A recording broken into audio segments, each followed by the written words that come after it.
Les migrations. C'est un sujet qu'on entend partout, tout le temps, dans l'actualité, dans les débats, mais au fond, de quoi on parle exactement? Loin des idées reçues, la migration c'est un phénomène mondial, vieux comme le monde, mais qui a pris des visages complètement différents avec la mondialisation.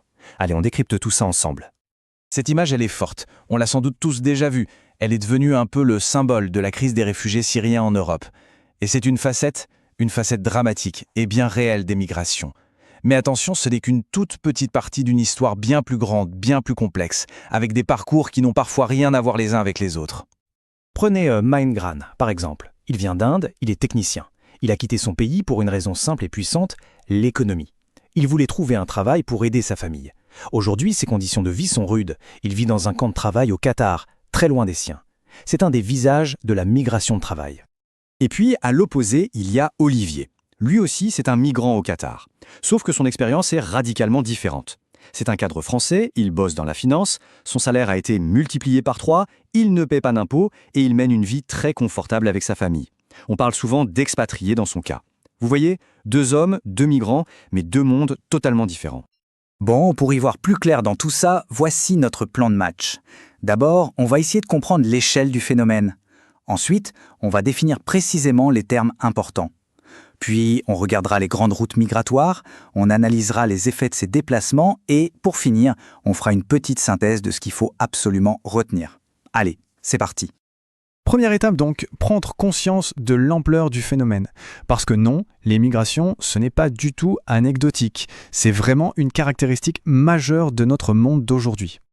Et pour ça, j'ai un chiffre pour vous. Accrochez-vous. 244 millions. C'est le nombre de migrants internationaux qu'on comptait dans le monde en 2016. C'est absolument colossal. C'est plus que toute la population du Brésil. On parle ici de toutes les personnes qui vivent dans un pays différent de celui où elles sont nées. Maintenant, attention, il faut mettre ce chiffre en perspective. 244 millions, ça paraît énorme, mais ça représente en fait environ 3% de la population mondiale. Ça veut dire que l'immense majorité de l'humanité, elle vit toujours dans son pays de naissance. C'est important de garder ça en tête pour avoir les bons ordres de grandeur. Bon, derrière ce grand chiffre, il y a des réalités très très différentes. Migrants, réfugiés, expatriés. Pour bien parler du sujet, c'est crucial de maîtriser le vocabulaire. Mettons les choses au clair. Alors, le terme le plus général, le terme un peu fourre-tout, c'est migrant. Ça désigne tout simplement une personne qui change de pays pour s'y installer sur le long terme, peu importe la raison. Donc techniquement, Mahindra et Olivier sont tous les deux des migrants. La distinction clé, c'est avec le terme réfugié. Un réfugié, c'est un migrant, oui, mais un migrant bien particulier. Il n'a pas vraiment choisi de partir. Il a été forcé de fuir son pays parce que sa vie ou sa liberté était en danger, à cause d'une guerre, de persécutions. C'est une différence fondamentale qui donne droit à une protection internationale. Et enfin, une expression qu'on entend souvent, le brain drain ou la fuite des cerveaux.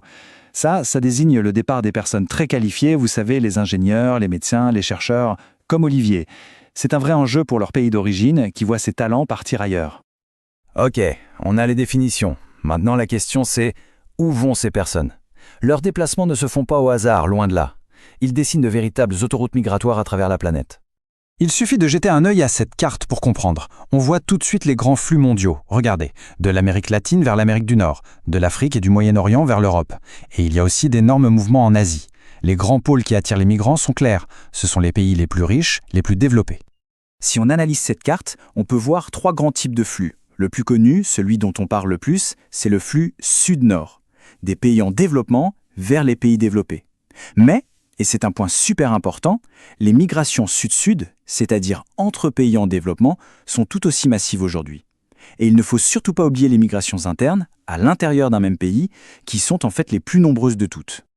Faisons un petit zoom sur une région qui nous concerne directement, l'Europe. Là, on voit très bien les routes qu'empruntent les migrants qui viennent d'Afrique ou du Moyen-Orient. La mer Méditerranée est devenue une zone de passage incontournable, mais aussi, malheureusement, un espace extrêmement dangereux. C'est un véritable carrefour des migrations mondiales. Évidemment, tous ces déplacements de population, ça a des conséquences, ça transforme les sociétés. Mais quels sont les impacts, à la fois pour les pays que les migrants quittent et pour ceux qui les accueillent? Alors là, la réalité est toujours nuancée, c'est jamais tout noir ou tout blanc. Pour les pays de départ, il y a des effets positifs, comme l'argent que les migrants envoient à leur famille, c'est souvent une source de revenus vitale. Mais il y a aussi des effets négatifs, comme la fameuse fuite des cerveaux dont on a parlé. Et pour les pays d'arrivée, l'immigration peut apporter une main-d'œuvre nécessaire, du dynamisme, mais elle pose aussi bien sûr des défis d'intégration. Mais au fond, qu'est-ce qui pousse quelqu'un à tout quitter? Les raisons sont multiples. La plus courante, c'est l'économie. On cherche un travail, un meilleur avenir, comme Mahendran. Ensuite, il y a les raisons politiques. Fuir une guerre, des persécutions, c'est ce qui définit les réfugiés. Et enfin, une raison qui monte en puissance de façon dramatique, le climat, qui force déjà des populations entières à bouger. Bon, on arrive à la fin, c'est le moment de faire le point. Si on devait résumer tout ça en quelques points essentiels, qu'est-ce qu'il faudrait garder en tête? Alors, voilà ce qu'il faut retenir. Premièrement, l'échelle. Les migrants, c'est 3% de la population mondiale. Deuxièmement, les causes. On part pour des raisons économiques, politiques et de plus en plus climatiques.